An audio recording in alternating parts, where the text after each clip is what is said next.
the more I am harsh with him, the harsher he is with me. He ran around my classroom, broke all my pencils, tore all my paper, flipped all my chairs. And I was like, about to cry, right? I was like, oh my God, like, I don't want to be a teacher anymore. Crazy kid. And they're like, Miss Qiwiie, you look really ugly today. Like, what happened to your face? I'm like, emotional damage. Emotional damage.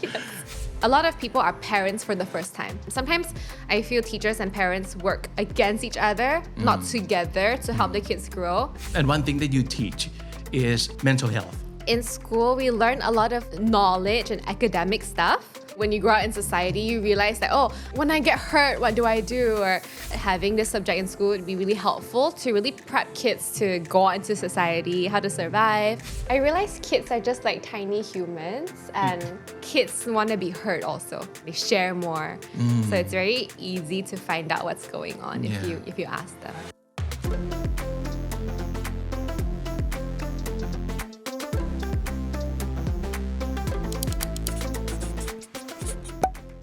ภาษาอังกฤษของคุณจะได้กี่คะแนนมาวัดไปพร้อมๆกันกับแขกรับเชิญของเราสิครับนี่คือเกมโชว์ภาษาอังกฤษสุดครีเอทีฟจากคำนี้ดี KND 3000 ตอบคำถามวัดทักษะ speaking listening vocab grammar แล้วก็อีกมากมายตอบถูกได้แต้มตอบผิดก็ได้5ภาษาไม่เก่งก็สนุกได้นะดูได้เลยครับที่ YouTube ช่อง The Standard KND Search KND 3000 แล้วมาเล่นไปพร้อมๆกันนะครับ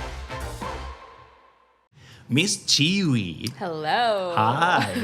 Thank you for coming. Welcome to the show. Thank you. Thanks for having me. Of course. Did I pronounce your name correctly? Yes, it was perfect. Qiwiie. Qiwiie. Miss Qiwiie, that's your handle, your name, known on the internet.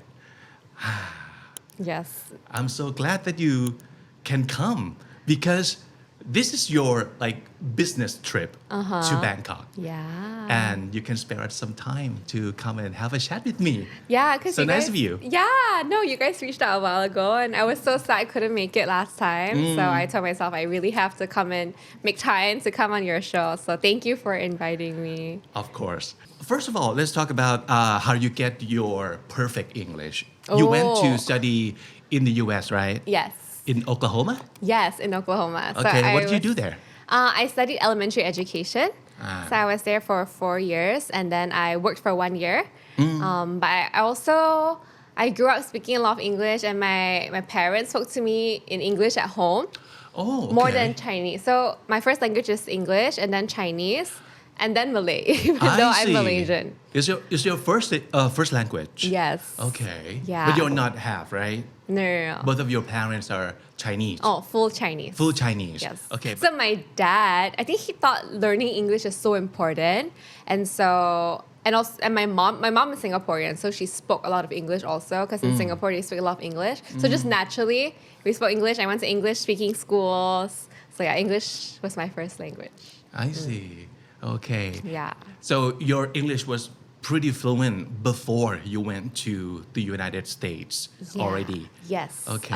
But I think when I went to the US, then I learned to pronounce things better and the accent a bit more. I think that helped. Yeah. Right. What do you remember about your days in Oklahoma? Did you like it? Ooh, have you been to Oklahoma? No, Yeah, I most have not. people don't want to go there. I've heard of it. Yeah, of course. Oklahoma is like the small town in the middle of nowhere. It's very quiet. It's like a rural area. It was not very diverse. So I learned a lot about being independent. But it was a very boring place. So all I did was stay in school and go to school, do my homework. I was very active in school. I see. But being away from Malaysia really taught me how to just know myself better, find myself better. Yeah, I learned a lot there. Wow, that's cool. Yeah. And you were studying elementary education. Okay. Yes, So you knew right from the start that this is your thing, that you wanted to work with kids. So when I was in my last year of high school, I was really thinking about what I wanted to do, and I thought teaching is something meaningful. I want to do something meaningful with my life. And I was good with kids, even when I was younger. So I'm always the oldest one in the group. I was taking care of young kids. Yeah, so I realized it's very natural for me. Wow. Yeah. That's good. And you went viral from your one of your clips, Yeah. which is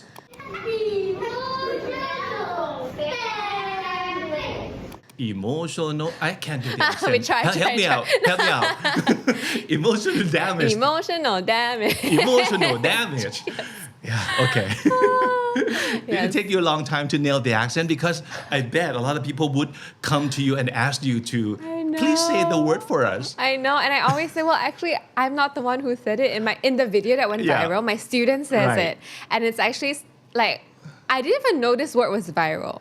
Okay. And then when I posted the video, it was because I had nothing else to post, and I was like, you know what? I really need to post a video today, and so I just cut something randomly and then posted up. So you didn't know, you had no idea that it no would idea. go viral like that. Yeah, no idea. Wow. Even till today, I don't understand why. But was it viral in Thailand? Did some Oh people yeah. see it? Oh, Yeah. yeah. Uh-huh.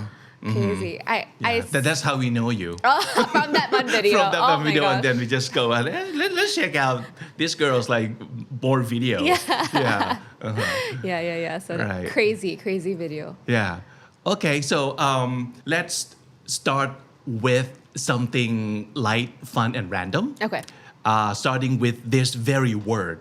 So, can you give me one word or more that, if said to you, would definitely cost you an emotional damage? Something that would give me emotional damage. Yeah. Ooh. I think when I was a teacher, or even now when I work with kids, because I still do, they always roast me. One thing my student would say, because sometimes when I go to school, when I used to teach, it'll be really early and I wouldn't wear makeup, right? And they're like, Miss Qiwiie, you look really ugly today. Like, what happened to your face? I'm like, this is just my face. I just didn't wear makeup. Yeah. Like, something looks weird. Yeah. So I think Kids are cruel, right? they're very straightforward. Honest. Yes, very honest. So I'm just like, okay, that gave me emotional damage. I'm like, oh my gosh, I guess I need to wear makeup. And when they say something like that, would you like correct them or like tell them that, maybe you shouldn't have said that to people? Usually I just laugh it off because I think they don't mean it in a mean way. Okay. I was like, Just teasing you. Yeah, I'm like, what do you mean? I'm pretty. With no makeup, I'm still pretty, right? And then some other kid would be like, yeah, she's still pretty. You know, sometimes they're just joking around. Okay. Yeah, but it's pretty funny. Yeah. Okay. Can you give us one word or more that if you said to any kids would definitely get their attention? Candy. Candy. Yeah, candy. Every time I want to bribe you them, give away I'm like, candies in candy. class Yeah. too.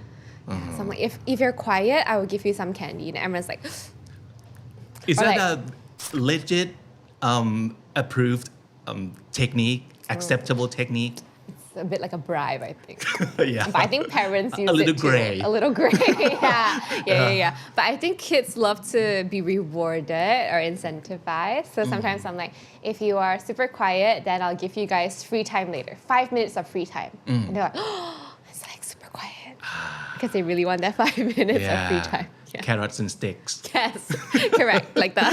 Yeah. So yeah, you have to like master your technique or method of like how to compliment them, how to reward them, and how to punish them. Yes, yeah. It's a learning. I realize kids are just like tiny humans, and adults are the same. So if I were to tell, I don't know, my team, we're like, oh, if you work really hard this time, then let's get one off day. And they're like, oh yeah, sure, I want that off day, right? And so it's the same thing, but you bring it down to a kid's level. Sure. Yeah. So they kind of respond to the exact same thing as adults would. Yeah, we're all humans. Yeah.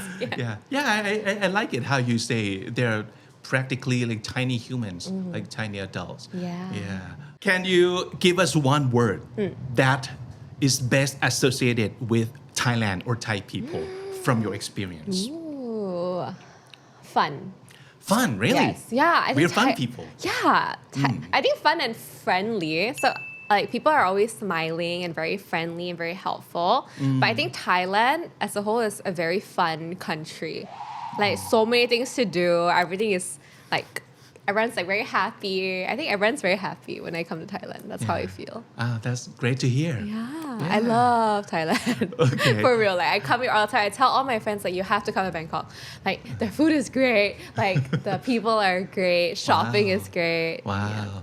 Yeah. Okay. What kind of souvenir or what kind of things that you usually get when you come to Thailand and shop? Ooh, Thailand has a lot of very cute stuff. So I buy a bunch of stickers. Or I go to Gentlewoman and like everybody loves that. And then I just buy a bunch of bags or like clothes for my friends. I see. Yeah. So mostly those kind of things. Cool. All right. So, you mentioned that you speak 3 languages. Yeah. English being the first, and then Chinese, and then Bahasa, right? Yes. Okay. So, can you teach us some Bahasa, like Bahasa Malay? Sure. So, if there's one word that we Thai people should adopt and start using, Okay. what should that word be? Ooh, that's a good question. Yeah. I'll teach you a slang, kind of like a slang word. Sure. And I think they use it in Indonesia also. Okay. So now you use like one word for 2 countries. Wow. Okay. Yeah. The word is mantap. Mantap. Mantap. T-A-P. Tap. Mantap. Yeah. Okay. Mantap means like amazing, great. So anything you like, you're like, oh, this mantap. Mantap. Yeah. It's Mantap. like, oh, sick. Yeah, sick. Oh, Yeah. mantap. Mantap. Even better than like a simple cool. Yeah. Mantap. Mantap is like it's like the best. Wow. Yeah. Mantap. Mantap. Yeah, start using that. Yeah, and then you can Alright. add like gila. Gila means crazy. So like crazy good. Mantap gila. Mantap gila. Yeah. Oh. Very authentic the way you said it. Okay, Yeah, I'll yeah, start practicing now. Okay. Besides 3 languages, you also speak kids language, of course. Yeah. Can you give us one trending kids slang that you have learned and like so much? Are you good with kids slang? Have you heard? Do you know Gen Alpha slang? Yeah, some. Okay. Yeah. My favorite is bet. Have you heard of that? Bet. Like I bet. You bet. Kind of, not really. Can you Okay. guess what that means? Let me test you. So is it on the positive side? Yes, kind Okay. of. Neutral word. Okay. So bet means like sure. Oh, kind of. Yeah. Bet. Yeah? Yeah, sure. You're right. Yeah, Right, yeah. right. Yeah. Okay. So like, let's say if I were to say, okay, let's hang out tomorrow, 5 p.m. You're like, bet. It's Okay. like, sure. All right. Yeah. Okay. I like that because it's kind of cool. I would use that too. Uh-huh. Bet.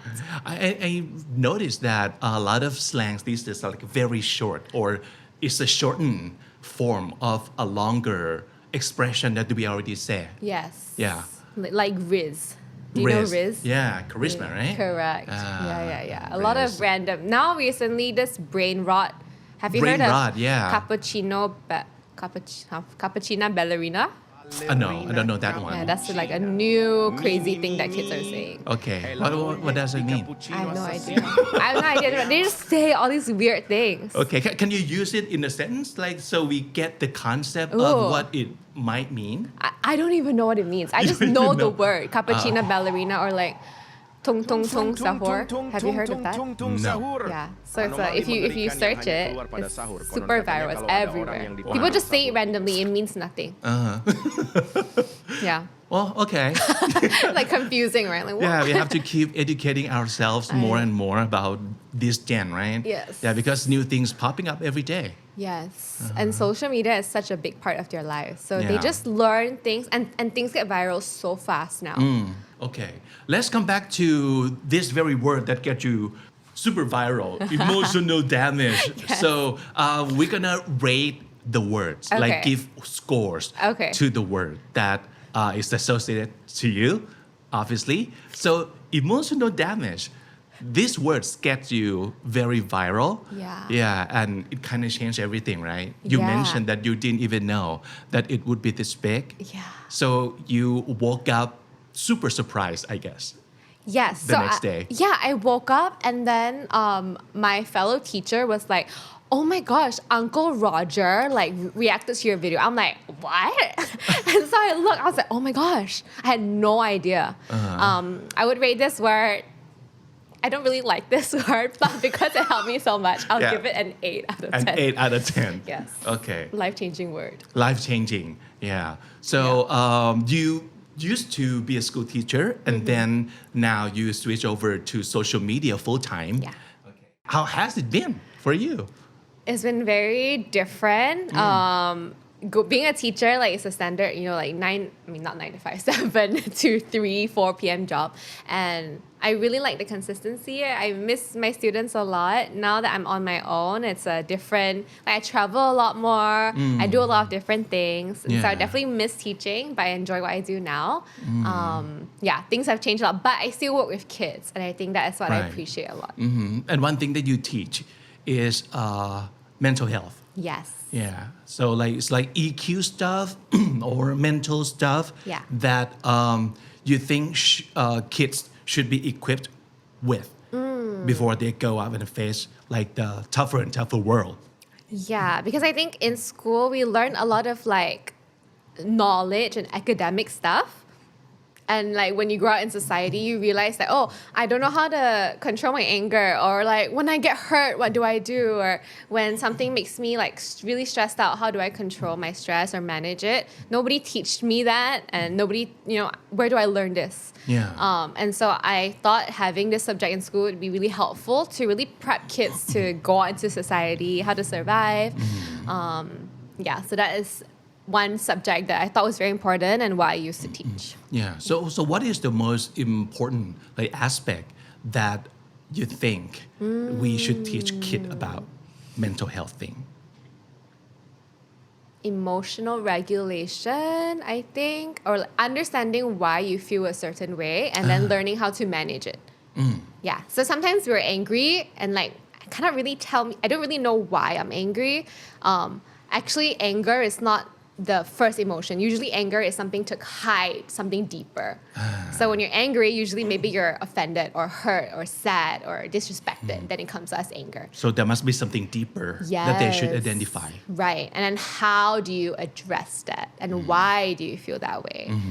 Because sometimes when we work with kids, let's say a kid throws a tantrum because they cannot get candy. And as an adult, you're like, oh my gosh, this kid is so spoiled. Like, can this kid chill out, right? But actually something deeper. Maybe they feel like they're not heard, or maybe they feel like they're not loved. And then it grows up into adulthood. And then something like this triggers you and you're angry and people think like, bro, this adult like is not managing their emotions well because they never really learn how to address it.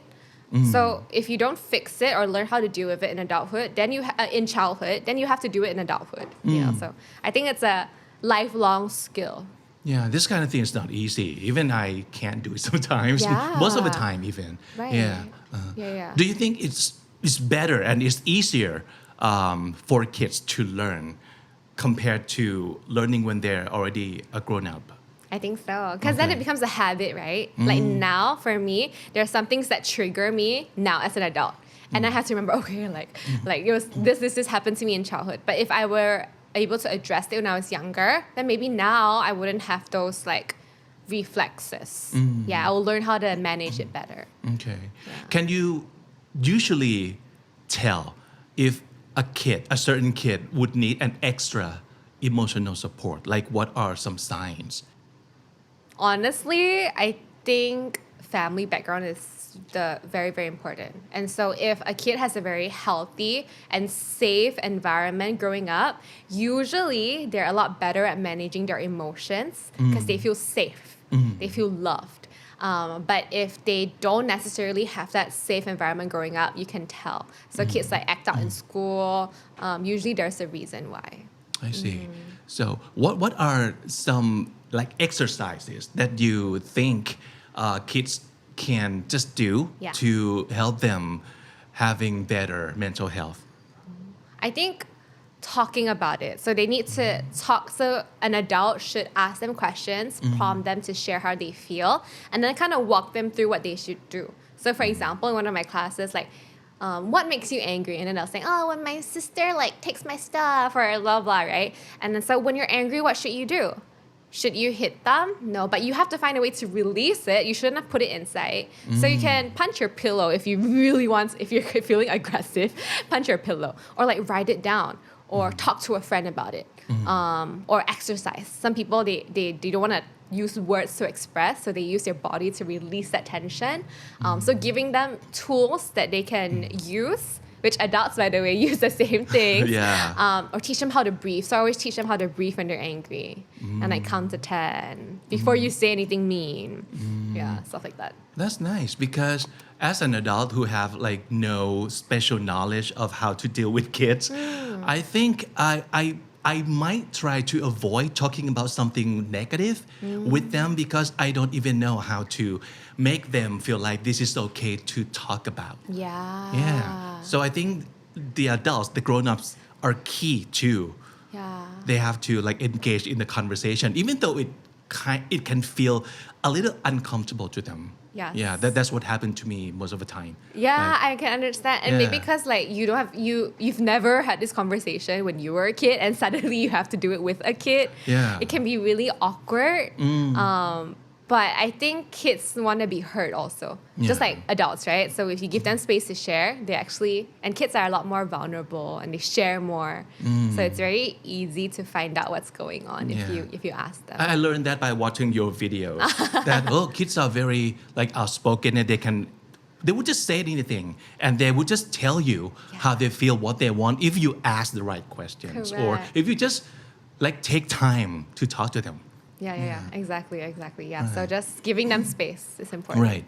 Okay, you've mentioned that you still miss some of your like school teacher's day, right? So let's rate this word, school teacher. So as opposed to your what you're doing right now. I think you're still teaching in a way, right? But you're just not doing it at school. Correct. So how was the experience being a school teacher compared to what you're doing right now? I love being a school teacher. It's a 10 out of 10. 10 out of 10?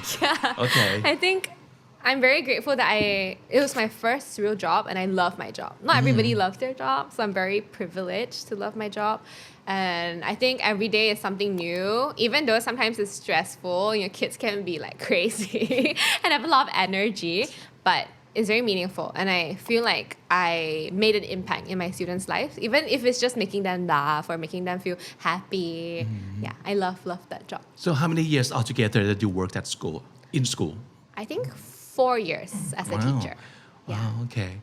And people say that maybe in the future, we don't even have to have a physical school anymore. We can just do all the things online. What do you think about that? What's your take?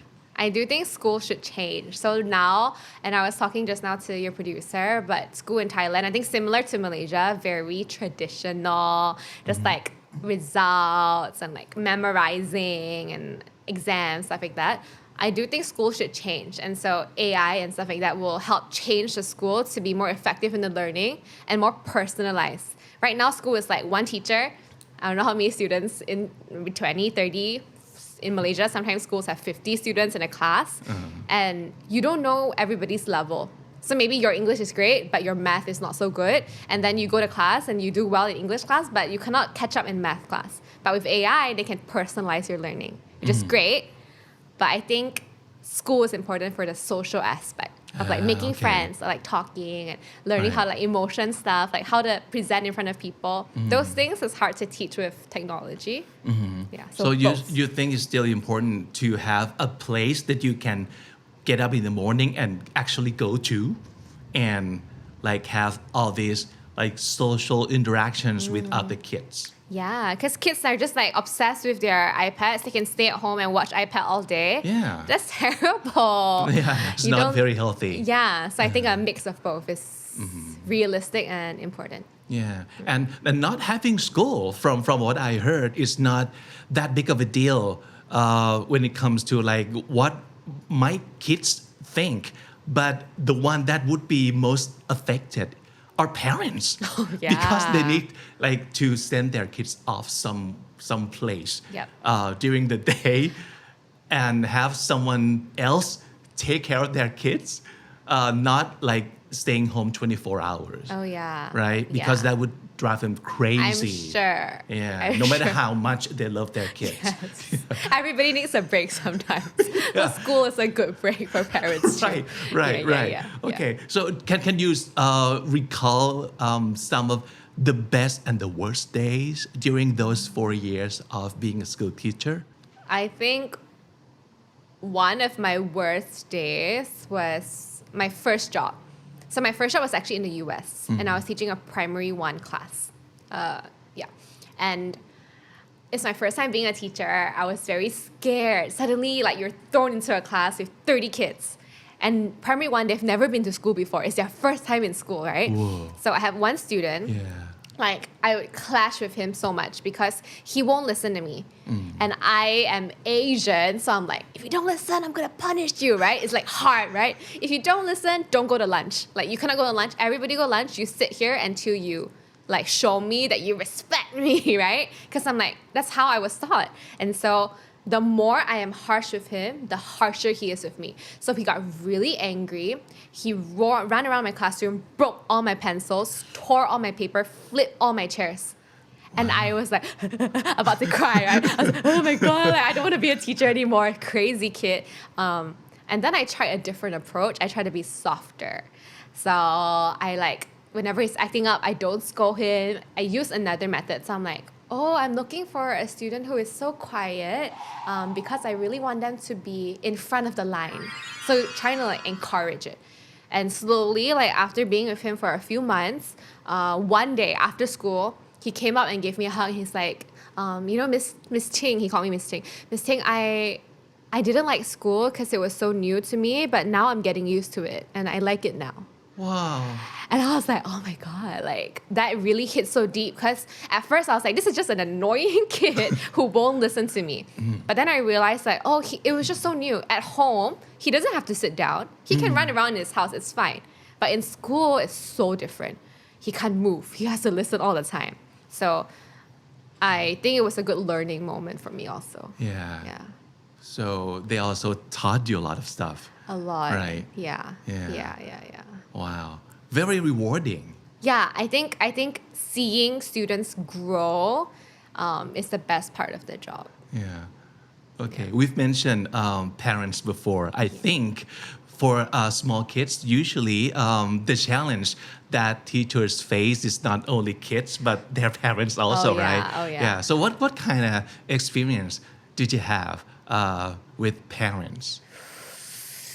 When I was in the US, I had some most are good, some bad experiences where the parents are just so like the teacher is wrong for everything. So I think that's a struggle for teachers.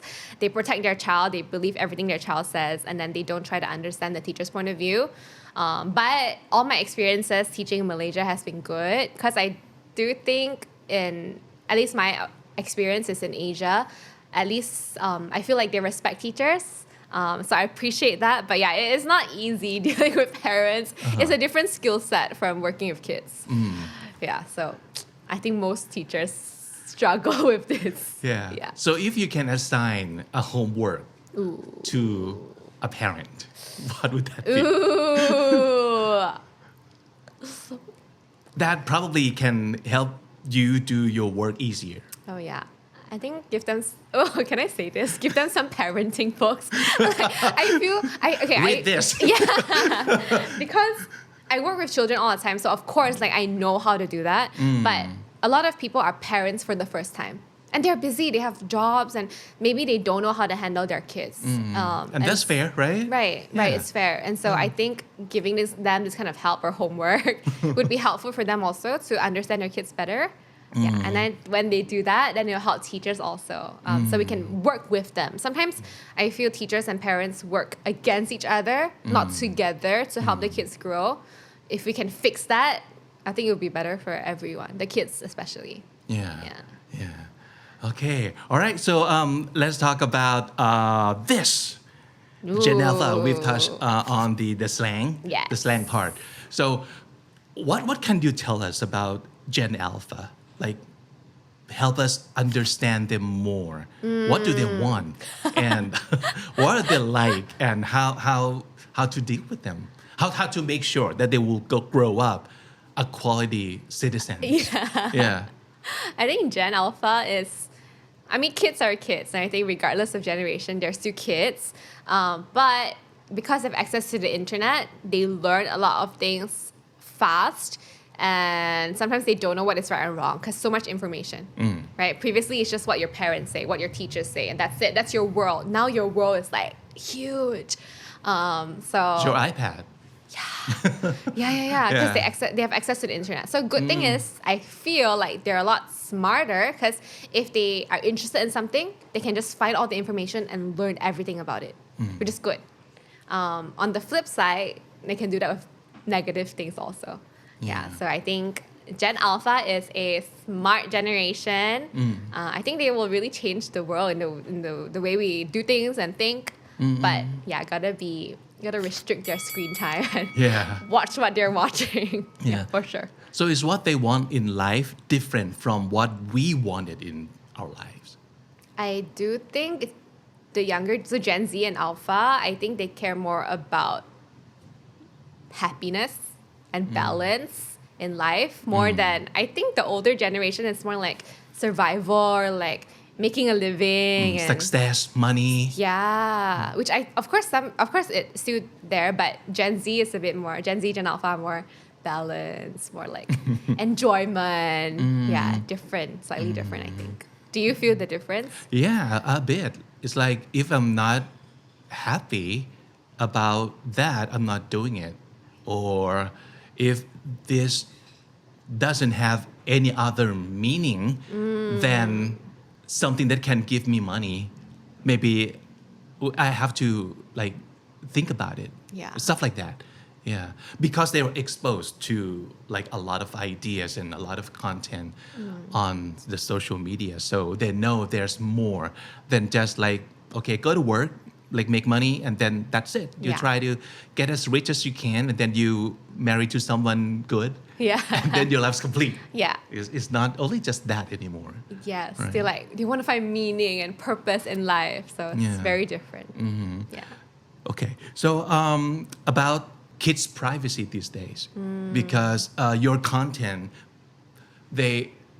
it's unavoidable that you have to like put kids on your show, right? Yeah. So what do you think about like kids' privacy these days? Yeah, I think it's a tricky topic. All the kids that I film, we have them sign, especially on the show, we actually meet with the parents and we sign like a contract to make sure that the parents are also aware and that they agree to let their kids film. I always make sure also that the kids want to film. So even though the parents are okay, if the kids are not okay, then we don't film them. Because I think kids can make their own decisions also. So we need both usually. But yeah, it's tricky. Kids in front of the camera is tricky. I do think it's important to have kids in front of the camera because kids should see other kids. They shouldn't just only see adults. And kids should be represented online because kids watch like social media all the time. Okay. But yeah, doing it carefully, I think it's important. All right. So what kind of score for Gen Alpha? My students are watching. I'll give them an 8.5. 8.5? 8.5. Why subtract 1.5? They're a little bit naughty. Gen Alpha. Okay, I can understand that. Yeah. All right. Okay, let's do content creator. That's what you are right now, like doing full time as a content creator. Is it full time or do you still do other things as well besides creating content online? It's full time. So that's my main job right now. Yeah. Okay. So out of 10? This is a 9 out of 10. Okay. That's pretty high. Pretty high. Okay. So you enjoy yourself creating content. Yeah. I think it's a job that it's my dream when I was younger. I want to be a YouTuber. I love YouTube. And so now I think I get to do a lot of things that I've always dreamt of. So it feels like I'm living my dream. Yeah. Who did you watch when you were younger? Wong Fu Productions. Ooh, I love them. Yeah? Yeah, I love them. I love them. Wong Fu Production. Ryan Higa or Kat Jamba. I watched them a lot. They were huge. Huge. Yeah. So my dream was like to be like them, but I didn't know how. But now I'm a YouTuber, so I feel so happy about that. Yeah. So if someone like come to you and teach me how to be a YouTuber because I watch your channel all the time, I admire you so much. Teach me to be successful like you. What would Yeah. you say? Well, so many things to say, but number one, I think do short form videos because that's trending right now, but just do it. I think a lot of people are afraid. So I would say just do it and be consistent and strategize. So everyone can post a video nowadays, but how do you stand out? Like what makes you special? So I think learning from the best and having a strategy. So you asked this very question to yourself early on, or you kind of learned that, oh, I have to find my thing to be different from other guys? Like later, Yeah. as you went. I think when I first started posting content, it was just like for fun, but I knew that I was like intentional. So I posted every day until I figured out that, oh, people like to watch teaching videos. And so after I saw that I had more views, so the algorithm was telling me that, I just kept making teaching videos. But also, since I was watching Ryan Higa, like, I know he was a great editor. And so I would watch how he edits and I would watch how he strategized. And even when I was like 14, 15, I was interested in that. So I also feel like it's something that I was naturally interested in. Yeah. So tell us about what you create mostly on your channel. Yeah. Besides teaching videos. Yeah. So my new YouTube show, we do a lot of challenges and I want to show kids more. So long form videos, I can talk about more things. So right now we recently did like 6 kids versus me who is smarter, like a competition. We recently did another video of Uncle Roger where kids like roast his restaurant. And so we want to do more things. We're going to have more like some podcast episodes where we talk about mental health. We talk about relationship with our parents. So I just want to create more meaningful content. That's the goal right now. Yeah, there are a lot that you are trying out and you know that, oh, this might work and this is exactly what I want. It might look random, but you thought about all this. Yeah, we plan about things a lot. I think people, not everyone, but sometimes people think content creators just live a very chill life. But like, yeah, we strategize a lot and I really want my content to be good. So a lot of heart goes into that. Yeah. So how long did it take you to plan ahead? So do you plan ahead like long? Like, do you know at this moment that what you're going to be doing next month or in the next 3 months? I know all the content that will be posted in the next 2 to 3 months, yes. Wow. So right now we're filming it. Like Squid Game is coming up. So we already planned. Squid Game will be out end of this month or next, something like that. So we're going to film, once I go back to Malaysia, we're filming Squid Game so that it can be posted when it's out. So yeah, we try to plan like that a lot. Usually 1 or 2 months in advance. Okay. Yeah. And what else do you want to try in your maybe future show? Future show, I would love to have some K-pop idols come to our show. That's like one dream. And then I have students so I cast a group of kids and they love to dance. So I have one girl who dances really well and I think like having her meet a K-pop idol would be crazy. She would be so excited. Who would you want? She on loves your show? Baby Monster. Okay. Yes. So if like she can dance with Baby Monster, I think that would be crazy. But I think just doing more fun stuff, more meaningful things. I don't know. I'm open to try anything. Wow, cool. Yeah. All right. So tell us about Malaysia. Because we're neighbor, Yeah. right? We're neighbors. And I have a few Malaysian friends myself. And they're all Chinese. They're all very nice. They are very fluent in their English. And they're fun people too. When I go to KL, they showed me around, like took me to like great place to eat. Yeah. Yeah. So, but that's all I knew about like Malaysia because it's been over, like it was before COVID that I went to KL. So it must change a lot now, huh? Oh yeah, for sure. Yeah. Yeah. Malaysia is Like paint us a picture. Like if you have no idea about Malaysia or KL at all and you get to go there, what do you do? Where do you go see stuff? I think Malaysia is very diverse. So culturally, it's very special. I think in all of Southeast Asia, it's that one country where everybody speaks a different language, which is a little bit weird. Because like I'm Malaysian, but my third language is Malay. And Right. sometimes people find that very confusing. Like, how is that possible? Yeah. And so everybody has a different first language. That means you have a bunch of culture. So Chinese culture, Indian culture, Malay culture. So the food scene is very diverse. I recommend if you want to travel to go outside of KL. So KL is a city. City is a city, but we have a lot of nice beaches. We have a very good like rainforest. If you like jungle trekking. So I'm from Kuching, Sarawak.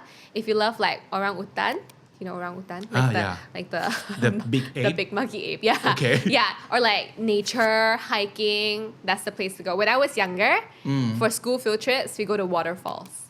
Okay. Yeah, so nature. And why do you say orangutan? Because there are a lot of them. Yeah. And we Okay. have like a conservation park where you can actually feed them. Okay. And so nature stuff, I think is one of the great things about Okay. Malaysia. Are they like safe or? I wouldn't go touch them. Okay. It's like from afar. All right. Yeah. Okay. Yeah. Wow. And what is trending right now in KL or in Malaysia? Ooh, what's trending? Yeah. Good question. What do people talk about the most, or like what's happening? Ooh, I think Malaysian culture is very influenced by other countries. So like Indonesian culture, US culture, even Thai culture. Butter bear is crazy. And like Really? mudang is crazy in Malaysia. Yes. Ooh. So Thai culture also influenced Malaysia a lot. So yeah, a lot of different things. Okay. Yeah. All right. The must-try dish that you have to eat when you Yeah. go there. Nasi lemak. Nasi lemak. Have you tried it? I have. Okay. I Do like you- it. you I like like it? it. Yeah. Yeah. Mhm. I It's think- not very super different from like a Thai dish. I think. Yeah. Yeah. Okay. Just slight differences, like the way they cook the chicken and then like the coconut rice. But it's our national dish. And there's always a debate on where has the best nasi lemak. So people go to different places to try. Yeah. It's like gap pao. Yeah. You have you tried gap pao, right? Yes, Yeah, I the have. basil. What thing. is your favorite place? No, not really, because I have to. There are too many. Oh, really? Yeah. So we just the fun part is just try to like keep changing and keep finding like different or better places. Yeah. All the tourists go to the same place. Do you know?